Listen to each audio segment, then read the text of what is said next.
think some people are scared to come here because they hear the stories of tourists who are detained for a few days No. or even a week or two? No, we treat our tourists great. We're the tourism capital of the world. There's no place like this. And there may be a little bit of nationalism, but I doubt it. I actually doubt it. Yeah. You know, sometimes I have to ask myself, is the orange guy in the White House really that delusional? Does he actually believe what he's saying? Welcome back to the channel. Today we've got 4 clips that directly contradict everything Trump just claimed, and they're worth seeing. If you're new here and find this content helpful or agree with it, a like and subscribe goes a long way in supporting our channel. Let's get into it. Earlier this month, the Washington Post reported that New York tourism director Corey Graham gave up on trying to promote travel. Fram and his wife, they live in New York. They used to regularly travel across the border and have dinner in Canada.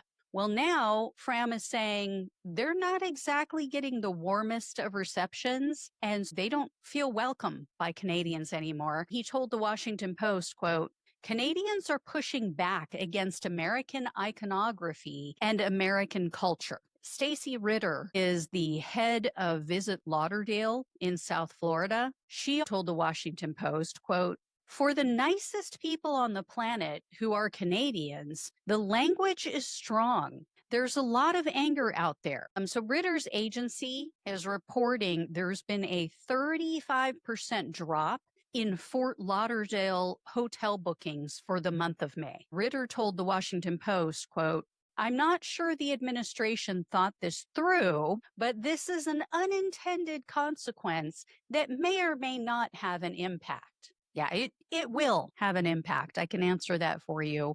And no, they did not think it through. Got detained at the airport TSA because of stuttering. I was walking through the airport as usual. I was going through TSA. Gate person said, "Where are you headed?" I said, I'm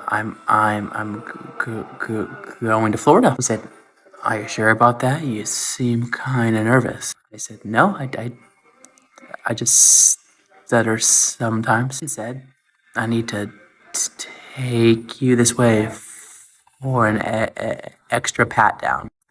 Is that discrimination? I'm not sure, but it did make my day, and just another day in life sometimes. To America has fallen off a cliff.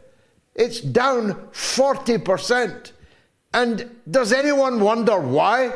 Would anyone want to go to Donald Trump's America right now as a tourist? You certainly wouldn't if you were Chinese or looked like you might be Chinese. You certainly wouldn't if you were a European. You certainly wouldn't if you have a point of view on Israel-Palestine, for example, because you can't even just leave your phone behind.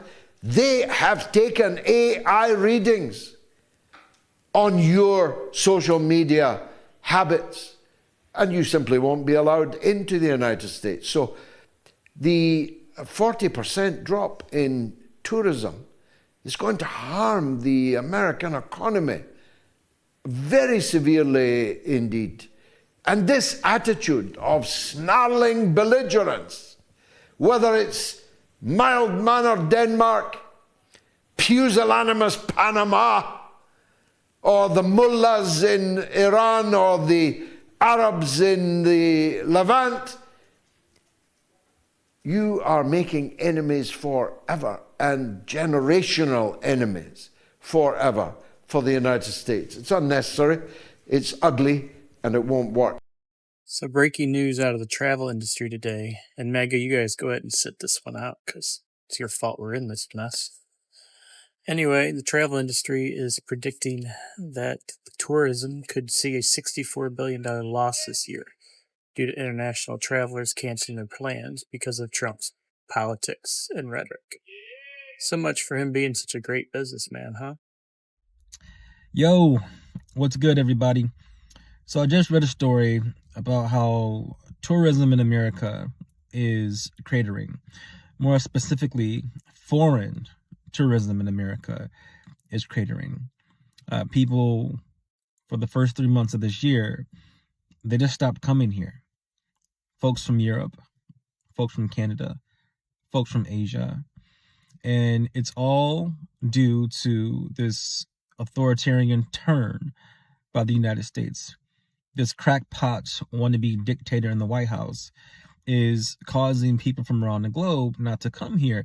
And while MAGA might beat their chests saying, yeah, America, this is going to have a devastating effect on businesses, on airlines, on hotels, on restaurants, on public parks, on attractions like Disney World and Disneyland and Universal Studios, Niagara Falls, the Grand Canyon, Mount Rushmore. Okay? Like these attractions, those industries depend on tourism, and people aren't coming here. Just in March alone, we had 900,000 fewer Canadians cross the border in 1 month alone. Okay? And I don't see Trump changing. He's not going to give a fuck if people's businesses tank. He doesn't care. The man once said he just wanted your votes. And once you gave it to him, again, he's done with you. He's already rich. He's going to keep golfing and going on vacation and hanging with oligarchs and broligarchs. And many people, including many MAGA people, are going to feel the pain. Okay? It doesn't have to be this way. But you know what I say? Elections have consequences. Anyways, just my 2 cents.